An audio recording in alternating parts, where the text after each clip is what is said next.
ಅಲ್ಲಿ ಶಾಸಕರಾದರೆ ನಿಜಕ್ಕೂ ಅದೃಷ್ಟವಂತರು. ಯಾಕೆಂದರೆ ಅಲ್ಲಿಂದ ಪಕ್ಷೇತರರಾಗಿ ನಿಂತು ಗೆದ್ದವರು ಅಧಿಕಾರ ಅನುಭವಿಸಿದ್ದಾರೆ ಸಚಿವರಾಗಿ. ಅಂಥ ಒಂದು ವಿಶಿಷ್ಟ ಕ್ಷೇತ್ರ ಕನಕಗಿರಿಯತ್ತ ಈಗ ನಮ್ಮ ಪಯಣ.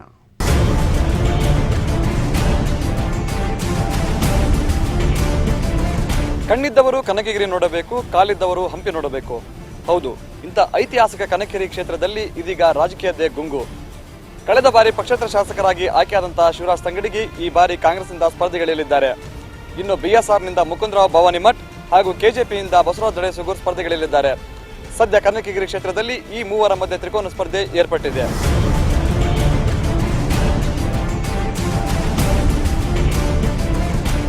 ಕಣ್ಣಿದ್ದವರು ಕನಕಗಿರಿ ನೋಡ್ಬೇಕು, ಕಾಲಿದ್ದವರು ಹಂಪಿ ನೋಡ್ಬೇಕು ಅಂತಾರ ಉತ್ತರ ಕರ್ನಾಟಕದ ಕಡೆ. ಐತಿಹಾಸಿಕ ದೇವಾಲಯವನ್ನ ಹೊಂದಿರುವ ಈ ನಾಡಿನಲ್ಲಿ ಶಾಸಕರಾದವರು ಲಕ್ಕಿ. ಯಾಕಂದ್ರ ಇಲ್ಲಿ ಶಾಸಕರಾದವರೆಲ್ಲ ಸಚಿವರಾಗ್ತಾರ. ಕೊಪ್ಪಳ ಜಿಲ್ಲೆಯ ಮಟ್ಟಿಗೆ ಇದು ಜಬರ್ದಸ್ತ್ ಕ್ಷೇತ್ರ. ಇಲ್ಲಿಯವರೆಗೂ ಒಟ್ಟು ಈ ಕ್ಷೇತ್ರದಲ್ಲಿ 9 ಜನ ಶಾಸಕರಾಗಿ ಆಯ್ಕೆಯಾಗಿದ್ದು ಇವರೆಲ್ಲರೂ ಸಚಿವರಾಗಿ ಅಧಿಕಾರದಲ್ಲಿದ್ರು. ಕೊಪ್ಪಳ ಜಿಲ್ಲೆಯ ಗಂಗಾವತಿ ತಾಲೂಕಿನ ಈ ಹೋಬಳಿಯಲ್ಲಿ ಕೃಷಿಯೇ ಪ್ರಮುಖ ಕಸುಬು. ಭತ್ತದ ಕಣಜ ಗಂಗಾವತಿಯ 8 ಹೋಬಳಿಗಳನ್ನ ಈ ಕ್ಷೇತ್ರ ಹೊಂದಿದೆ. ಕ್ಷೇತ್ರದಲ್ಲಿ 150ಕ್ಕೂ ಹೆಚ್ಚು ರೈಸ್ ಮಿಲ್ಗಳಿರೋದು ವಿಶೇಷ. 1978ರಿಂದ 2004ರವರೆಗೂ ಈ ಕ್ಷೇತ್ರ ಸಾಮಾನ್ಯ ಕ್ಷೇತ್ರವಾಗಿತ್ತು. ನಂತರ ಈ ಕ್ಷೇತ್ರವನ್ನ ಪರಿಶಿಷ್ಟ ಜಾತಿಗೆ ಮೀಸಲಾಗಿಡಲಾಯಿತು. ಮೀಸಲು ಕ್ಷೇತ್ರದಿಂದ ಆಯ್ಕೆಯಾದ ಮೊದಲ ಪಕ್ಷೇತರ ಶಾಸಕ ಶಿವರಾಜ್ ತಂಗಡಗಿ ಬಿಜೆಪಿ ಸರ್ಕಾರದಲ್ಲಿ ಸಚಿವರಾದದ್ದು ವಿಶೇಷ.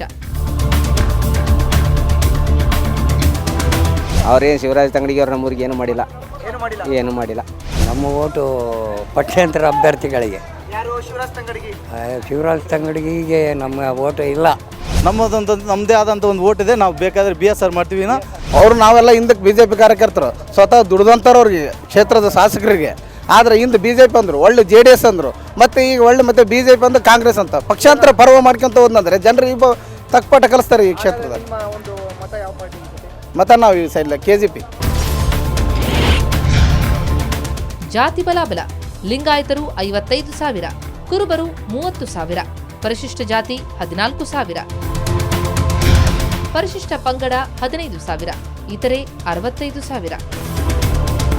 ಕ್ಷೇತ್ರದಲ್ಲಿನ ಒಟ್ಟು ಮತದಾರರ ಪ್ರಮಾಣ 1,76,000.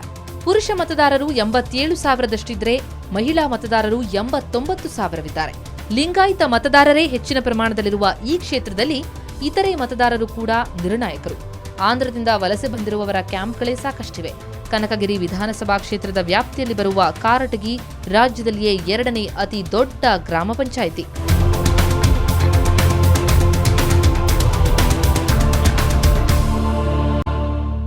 ನಿಮ್ಮ ಓಟ್ ಯಾರಿಗೆ ಹಾಕ್ತೀರಾ?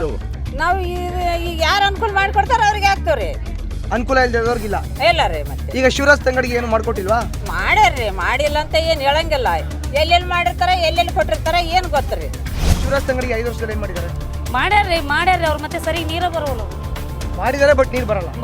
2 ಗಂಟೆಗೆ 3 ಗಂಟೆಗೆ ಬರ್ತಾವ್ರಿ. ನಿಂತಿಲ್ಲ ಸರಿಗೆ ನಮ್ಮ ನೀರಿನ ಸಲುವಾಗಿ. ಸಂಭಾವ್ಯ ಅಭ್ಯರ್ಥಿಗಳು: ಬಿಜೆಪಿ ಮಾರೇಶ್ ಮುಷ್ಟೂರು, ಕಾಂಗ್ರೆಸ್ ಶಿವರಾಜ್ ತಂಗಡಗಿ, ಜೆಡಿಎಸ್ ಇನ್ನೂ ನಿರ್ಧಾರ ಆಗಿಲ್ಲ. BSR Mukundrao Bhavanimath, KJP Basavaraj Dadesugur. 2008ರ ಚುನಾವಣೆಯಲ್ಲಿ ಈ ಕ್ಷೇತ್ರದಿಂದ ಇಳಕಲ್ ಮೂಲದ ಶಿವರಾಜ್ ತಂಗಡಗಿ ಪಕ್ಷೇತರ ಶಾಸಕರಾಗಿ ಆಯ್ಕೆಯಾಗಿದ್ರು. ಅದೃಷ್ಟ ಕುಲಾಯಿಸಿ ಬಿಜೆಪಿ ಸರ್ಕಾರದಲ್ಲಿ ಸಚಿವರಾದರು. ನಂತರ ಅನರ್ಹಗೊಂಡು ಮತ್ತೆ ಶಾಸಕರಾಗಿ ಮುಂದುವರೆದರು. ಆದರೆ ಈ ಸಲ ಶಿವರಾಜ್ ತಂಗಡಗಿ ಕಾಂಗ್ರೆಸ್ ಬಾಗಿಲು ತಟ್ಟಿದ್ದಾರೆ. ಕಳೆದ ಬಾರಿ ಕಾಂಗ್ರೆಸ್ ಪಕ್ಷದಿಂದ ಸ್ಪರ್ಧಿಸಿ ಕೇವಲ 2,000 ಮತಗಳಿಂದ ಪರಾಭವಗೊಂಡಿದ್ದ ಮುಕುಂದರಾವ್ ಭವಾನಿಮಠ್ ಈ ಸಲ ಬಿಎಸ್ಆರ್ನಿಂದ ಕಣಕ್ಕಿಳಿತಾ ಇದ್ದಾರೆ. ಕೆಜೆಪಿ ಹವಾ ಕೂಡ ಜೋರಾಗಿಯೇ ಇದೆ. ರಾಯಚೂರು ಜಿಲ್ಲೆಯ ಬಸವರಾಜ್ ದಡೇಸೂಗೂರು ಕೆಜೆಪಿಯಿಂದ ಕಣಕ್ಕಿಳಿಯೋದು ಖಚಿತ. ಶ್ರೀಯುತ ತಂಗಡಗಿಯವರು ಮಾಡಿದ ಕೆಲಸ ನಮಗೇನು ಉಪಯುಕ್ತ ಯಾವುದೂ ಇಲ್ಲ. ಉತ್ಸವ ಅಂತೂ ನಮಗೆ ಬೇಕಾಗೇ ಇಲ್ಲ. ಕನಕಗಿರಿಯಲ್ಲಂತೂ ಇಲ್ಲಿ ನೀರು ಕುಡಿಲಿಕ್ಕೆ ಸಿಗ್ತಾ ಇಲ್ಲ ಅಂದಮೇಲೆ ನಮ್ಗೆ ಏನಿದ್ರೆ ಏನು ಪ್ರಯೋಜನ ಐತ್ರಿ? ನಾಳೆ ನಮ್ಮೂರಿನಲ್ಲಿ ರಥೋತ್ಸವ ಇದೆ. ಅಲ್ಲಿ ಬಂದವ್ರಿಗಂತೂ ನೀರಿನ ಸೌಲಭ್ಯ ಇರೋದೇ ಇಲ್ಲ. ಇಲ್ಲಿ ಊರಿನ ಜನಕ್ಕೆ ಇಲ್ಲ ಅಂದಮೇಲೆ ಬಂದ್ರ ಜನಗಳಿಗೆ ಏನು ಸಿಗ್ತಾವ್ರಿ ನೀರು? ಈಗ ಶಿವರಾಜ್ ತಂಗಡಿಗೆ ಓಟ್ ಹಾಕಲ್ಲ ನೀವು? ನೋ ಇಲ್ಲೇ ಇಲ್ಲ ರೀ. ಈ ಓಣೆಲ್ಲ ಅಂತ ಯಾರು ಎಲೆಕ್ಷನ್ನೇ ಇಲ್ಲ, ಓಟಂಗೇ ಇಲ್ಲ ಇಲ್ಲಿ. ಅಂದ್ರೆ ಎಲ್ಲ ಬಹಿಷ್ಕಾರ ಮಾಡ್ತೀರಿ. ಬಹಿಷ್ಕಾರ ಮಾಡ್ತೀವಿ. ಏನು ಉಪಯೋಗ ಇದೆ ರೀ? ಅವ್ರೇನು ಗೆದ್ದು ಬೇಕಾದಷ್ಟು ಮಾಡ್ಕೊಂಡು ಹೋಗ್ತಾರೆ, ಇಲ್ಲಿರೋರಿಗೆ ಏನು ಪ್ರಯೋಜನ ಐತೆ? ಈಗ ನೀವು ಓಟ್ ಹಾಕ್ತೀರಾ ಹೆಂಗೆ? ಹಾಕಾಗಲ್ಲ ಹಾಕಲ್ಲ. ಹಾಕಾಗಲ್ಲ ಶಿವರಾಜ್ ತಂಗಡಿಗೆ ಓಟ್ ಹಾಕಲ್ಲ. ಹಾಕಾಗಲ್ಲ ಯಾರಿಗೂ ಹಾಕಲ್ಲ. ಯಾರಿಗೆ ಹಾಕಾಗಿಲ್ಲ. ನೀರ ಸರಿಗಿಲ್ಲ, ಕುಡಿಯಾಕ ಇಲ್ಲ, ಅದಕ್ಕಿಲ್ಲ. ಹಾಕಿ ಏನ್ ಮಾಡ್ಬೇಕು? ಇಲ್ಲಿಯವರೆಗೆ ಒಟ್ಟು 8 ಚುನಾವಣೆಗಳನ್ನ ಈ ಕ್ಷೇತ್ರ ಕಂಡಿದ್ದು, ಅದರಲ್ಲಿ 5 ಬಾರಿ ಕಾಂಗ್ರೆಸ್ ಅಭ್ಯರ್ಥಿಗಳು ಗೆಲುವು ಸಾಧಿಸಿದ್ದಾರೆ. ಇನ್ನು 1 ಬಾರಿ ಜನತಾದಳ, 1 ಬಾರಿ ಬಿಜೆಪಿ ಹಾಗೂ ಇನ್ನೊಂದು ಬಾರಿ ಪಕ್ಷೇತರ ಅಭ್ಯರ್ಥಿ ಗೆಲುವು ದಾಖಲಿಸಿದ್ದಾರೆ. ಹಾಗಿದ್ರೆ ಈ ಸಲ ಯಾರು ಗೆಲ್ತಾರೆ? ಜನ ಏನಂತಾರೆ? ಬನ್ನಿ ನೋಡೋಣ. ಜನಮತ ಕ್ಷೇತ್ರ ಕನಕಗಿರಿ. ಯಾವ ಪಕ್ಷ ಗೆಲ್ಲಬೇಕು? ಬಿಜೆಪಿ 4.80%, ಕಾಂಗ್ರೆಸ್ ಶೇಕಡಾ 32.69%, ಜನತಾದಳ 0.96%, ಕೆಜೆಪಿ ಶೇಕಡಾ 32.69%, ಬಿಎಸ್ಆರ್ 28.84%. ಜನಮತದಲ್ಲಿ ಸಖತ್ ಕುತೂಹಲದ ಫಲಿತಾಂಶ ನೀಡಿರುವ ಕ್ಷೇತ್ರವಿದೆ. ಕಾಂಗ್ರೆಸ್ ಹಾಗೂ ಕೆಜೆಪಿ ಪರ ಸಮಾನ ಮತಗಳು ಬಿದ್ದಿವೆ. ಬಿಎಸ್ಆರ್ ಕೂಡ ಪ್ರಬಲ ಪೈಪೋಟಿ ನೀಡುತ್ತಾ ಇದೆ. ಹೀಗಾಗಿ 3 ಪಕ್ಷಗಳ ನಡುವೆ ನೇರ ಹಣಾಹಣಿ ಗ್ಯಾರಂಟಿ.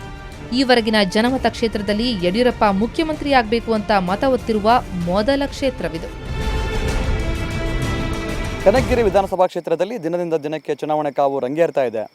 ಕಳೆದ ಬಾರಿ ಪಕ್ಷೇತರ ಶಾಸಕರಾಗಿ ಆಯ್ಕೆಯಂತ ಶಿವರಾಜ್ ತಂಗಡಿಗೆ ವಿರುದ್ಧ ಕ್ಷೇತ್ರದಲ್ಲಿ ಅಪಸ್ವರ ಕೇಳಿ ಬರ್ತಾ ಇದೆ. ಈ ಬಾರಿ ಅವರು ಕಾಂಗ್ರೆಸ್ ಪಕ್ಷದಿಂದ ಸ್ಪರ್ಧೆ ಮಾಡಲಿದ್ದು, ಇವರಿಗೆ ಮತದಾರರು ತಕ್ಕ ಪಾಠ ಕಲಿಸಲು ಈಗಾಗಲೇ ನಿರ್ಧಾರ ಮಾಡಿದ್ದಾರೆ. ಆದರೆ ಅಂತಿಮವಾಗಿ ಕ್ಷೇತ್ರದ ಮತದಾರರು ಶಿವರಾಜ್ ತಂಗಡಿಗೆ ಕೈ ಹಿಡಿತಾರಾ ಅಥವಾ ಬೇರೆ ಪಕ್ಷದ ಅಭ್ಯರ್ಥಿಗೆ ಗೆಲುವಿನ ಮಾಲೆ ತೊಡಿಸ್ತಾರ ಅನ್ನೋದನ್ನು ಕಾದು ನೋಡಬೇಕಾಗಿದೆ. ಕನಕಗಿರಿ ಜನತೆಯ ಬಲವು ಹೇಗಿದೆ ನೋಡಿದ್ರಿ. ಮತ್ತೊಂದು ಕ್ಷೇತ್ರದ ಜನರ ಅಭಿಮತ ತಿಳಿಯೋಣ. ಆದರೆ ಅದಕ್ಕಿಂತ ಮುಂಚೆ ಚಿಕ್ಕನೊಂದು ಬ್ರೇಕ್.